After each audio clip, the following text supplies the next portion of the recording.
আল্লাহ ইবাদত বলতে বোঝায় এখনকার সমাজে সুদ খাওয়া, ইবাদত না এটা? এটা ইবাদত, তাই না? এটা খাই কারা?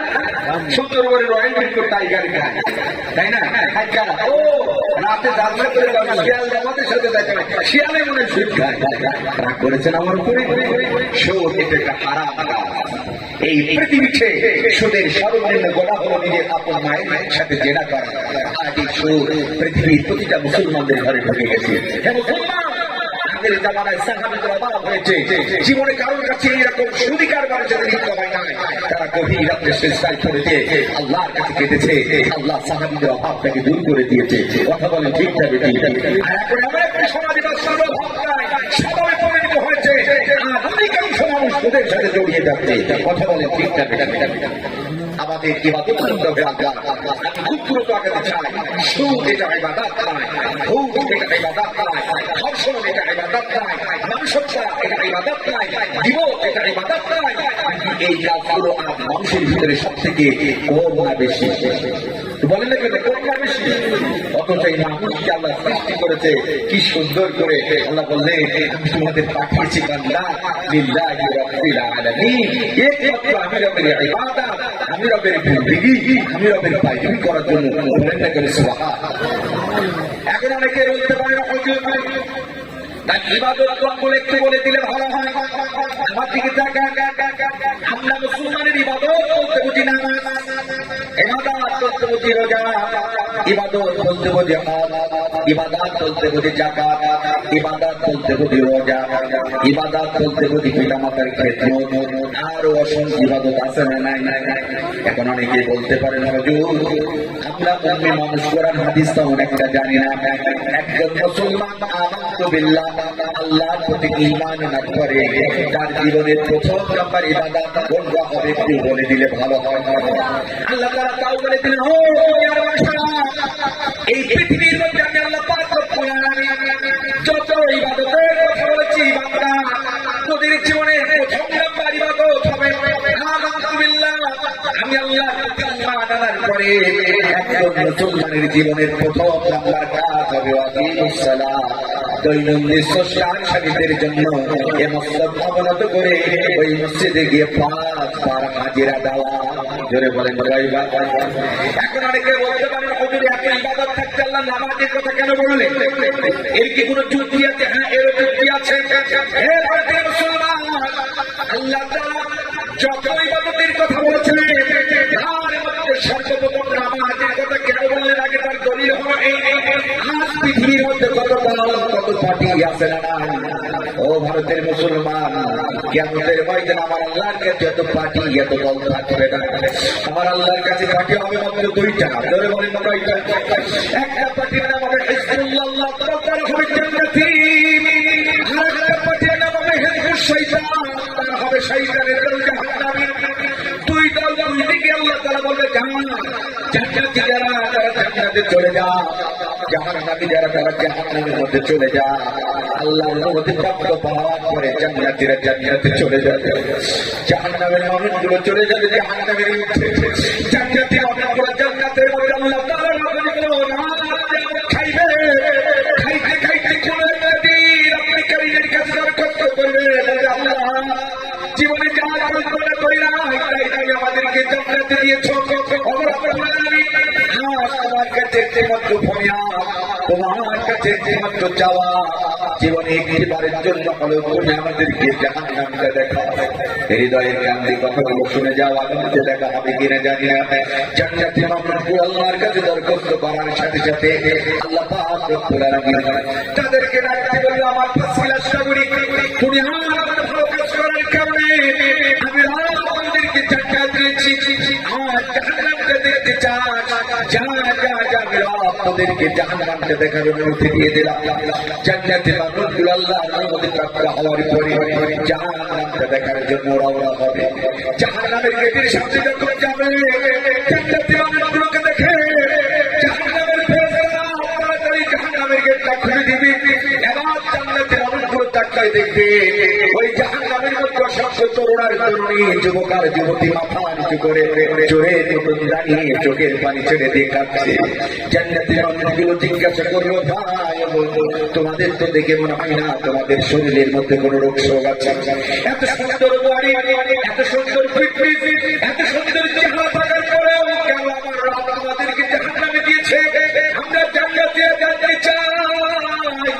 ভারতের মুসলমান জান্নাতের মানুষগুলো জাহান্নামীদের প্রশ্ন করার সাথে সাথে আমার জাহান্নামের মানুষগুলো দাঁড়িয়ে চোখের পানি ছেড়ে দিয়ে কাঁদতে ডাকতে বলবেন, ও জান্নাতের ভাইরা, শোনো শোনো শোনো, পৃথিবীর মধ্যে যে প্রথম অপরাধ করেছিলাম, ভুল করেছিলাম, যার কারণে আল্লাহ আমাদেরকে জাহান্নামের মধ্যে নিক্ষেপ করেছে, সেই জীবনের প্রথম নাম্বার অপরাধ হলো আমরা দুনিয়ার মধ্যে সর্বপ্রথম মুসল্লি ছিলাম না, নামাজি ছিলাম না। এই নামাজটা পড়ার কারণে আল্লাহ আমাদেরকে জাহান্নামের মধ্যে নিক্ষেপ করেছে। তাহলে জাহান্নামে যাওয়ার বান্দার প্রথম অপরাধ হবে কি বলে? এটা বলতে পারবেন আপনারা? কি? নামাজ না পড়া। তাহলে সেই নামাজ পড়া লাগবে কি লাগবে? এটা বলেন না, লাগবে কি লাগবে না? কিন্তু আমরা পড়ি আমাদের বাংলাদেশে হয়ে গেছে ডিজিটাল নামাজ। আপনাদের কাছে কি লাগে? আমরা এমন একটা দেশে বাস করি, আমাদের সরকার ডিজিটাল, দেশ ডিজিটাল, হুজুর ডিজিটাল, মসজিদ ডিজিটাল, সল্লু ডিজিটাল। বলেন ডিজিটাল, এটা বলেন এখানে ডিজিটাল। আমাদের দেশে এখন ডিজিটাল মুসল্লি আছে, কেউ আছে সপ্তাহে একদিন শুকর আলী, কি আলী? শুকুর আলী সপ্তাহে একদিন, অন্তত আমাদের এলাকায় না। আবার আমাদের এলাকায় কেউ আছে কবর আলী, কি আলী?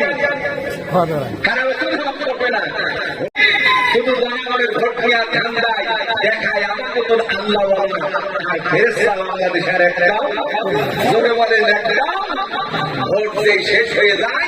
এবার কমপিও নাই, পাঞ্জাবিও নাই, সিজনালি মাইক্রোফোনে এবার রাস্তাতে বক্তব্য দেয়। একটা দিনের হতোদ্ধার, সকাল বিকাল রাস্তাঘাট, হতোদের চামড়া তুলে নেব, হতোদের চামড়া তুলে নেবো আমরা। আর এক মাস আগে ওর মতন বড় মৌলবী আর বড় দেশে একটা নাই।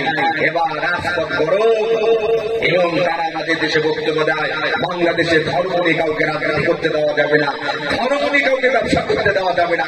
আমি মনে করি পৃথিবীর মধ্যে সব থেকে বড় ধর্ম ব্যবসায়ী তারা, যারা নির্বাচন আসলে মাথায় চুপি আর পঞ্জাবি দিয়ে জনগণের ম্যান্ডেট নেওয়ার জন্য চুপি আর পঞ্জাবি পরে লোকদেরকে দেখায় পৃথিবীর মধ্যে সব থেকে বড় ধর্ম ব্যবসায়ী এই বড় কথা বলে। ঠিক ব্যবহার করে যারা জনগণকে ধোকা দিয়ে বোকা বানায়, এরা পৃথিবীর সব থেকে বড় ধর্ম ব্যবসায়ী। কথা বলে ঠিকটা বেশি আপনার কি কষ্ট হচ্ছে? এই ধর্ম ব্যবসায়ী কারণে বাংলাদেশের অসংখ্য আলেম বিপরীত। আমি ভারতের মানুষদেরকে দেখেছি আমার দেশের আলেমদের জন্য চোখের পানি ছেড়ে দিয়ে কাঁদতে। আমরা এমন রাষ্ট্রে বাস করি, এমন রাষ্ট্রে দেখেছি 90% মুসলমানের দেশে কোন কোরআনের পাঠ করে যায়, অনেক জাতীয় সন্তানগুলো মিষ্টি বিতরণ করে, আনন্দ উল্লাস করে, বলে নাউজুবিল্লাহ। ভারতের মানুষগুলো দেখেছি চোখের পানি ছেড়ে দিয়ে কাঁদতে। আমি গত বছর এয়ারপোর্টে আপনাদের কলকাতা এয়ারপোর্টে নামার পরে একটি ট্যাক্সিটা করলাম। আমার মাহাতো ছিল রানীহাটি গান্ধী খাপাড়া। আমি যাচ্ছি, হঠাৎ করে দেখি ট্যাক্সিটা আমাকে একটি ইউটিউব থেকে একটি আলোচনা শোনাচ্ছে। আমাকে বলছে এই হুজুরটিকে আপনি চেনেন? আমি চিনে না চেনার ভাগ করে বলছি কেন, কোন প্রবলেম? আমাকে বলছে না, আপনি এই আপনার একজন মৌলবীকে চেনেন না, আমার কি সমস্যাটা কি? আমাকে বলছে আমরা ভারতের মানুষ অনেকেই আছি এই মৌলবীর কণ্ঠস্বরে রাতে ঘুমান, আবার এই মৌলবীর কণ্ঠস্বরে আমরা বাড়ি থেকে বের হই, যার তালাবাদ করে কলিজা সেদ্ধ হয়ে যায়, যার বক্তব্য কলিজা ঠান্ডা হয়ে যায়। এই ব্যক্তিটাকে আপনার দেশের মানুষ পারে না খাতা থেকে মুক্ত করতে। আমি বললাম এই ব্যক্তিটার নামটা কি? ইচ্ছা করে জানি তারপরে ভাগ করে বলতেছি। বলছে আপনার কোন দেশে বাস করেন? আমি বললাম নামটা কেটে বলেন না।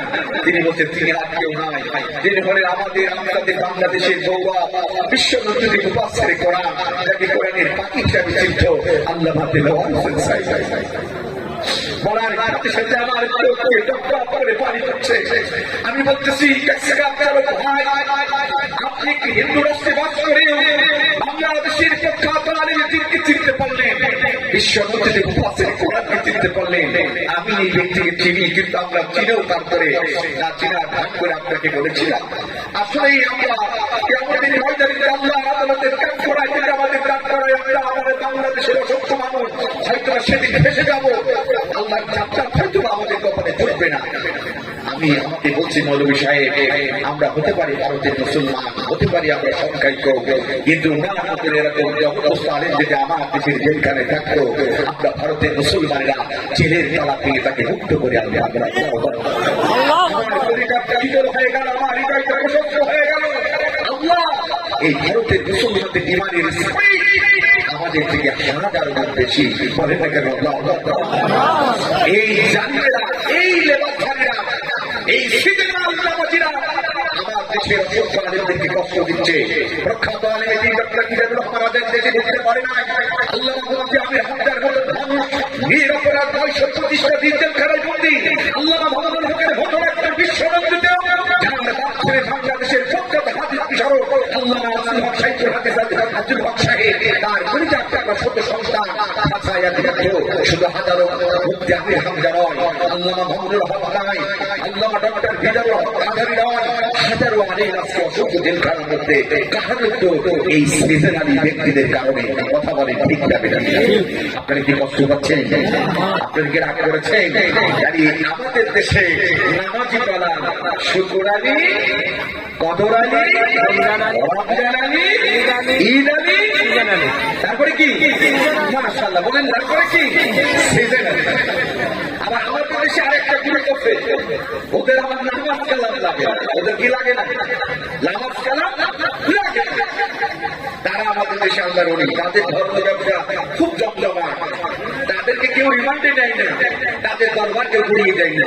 আরে হকপানকে আল্লাহর ওলি তো তারা ওই যে শুয়ে আছে, ওই যে শুয়ে আছে হুগলিতে আপনাদের আল্লামা হুজুর, বড় হুজুর, ছোট হুজুর, বেজে হুজুর, সেজে হুজুর, ওই যে শুয়ে আছে বসিরহাটে আল্লামা রুহুল আমিন রহমাতুল্লাহ আলাইহি, যার দরবারে গেলে কলিজা শীতল হয়ে যায়, তাদের আল্লাহর সাথে দেখা করতে গেলে হৃদয় যদি ইমান স্পিরিট করে যায়। আর আমরা এমন একটি রাস্তায় বাস করি, এমন আল্লাহর ওলি যারা মুখে পর্যন্ত পানিও নেই, প্রশাস করি পানিও নেই না। আমাদের দেশে তারাও আল্লাহর ওলি, নাম কি জানেন? কাপড় চুপড় পরে না, বাবা নাম দিয়েছে ন্যাংটা বাবা। কি বাবা?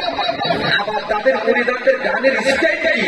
তারা গান করতেছে ন্যাংটা বাবা বাবা রে, ন্যাংটা দেখলে আমার আল্লাহ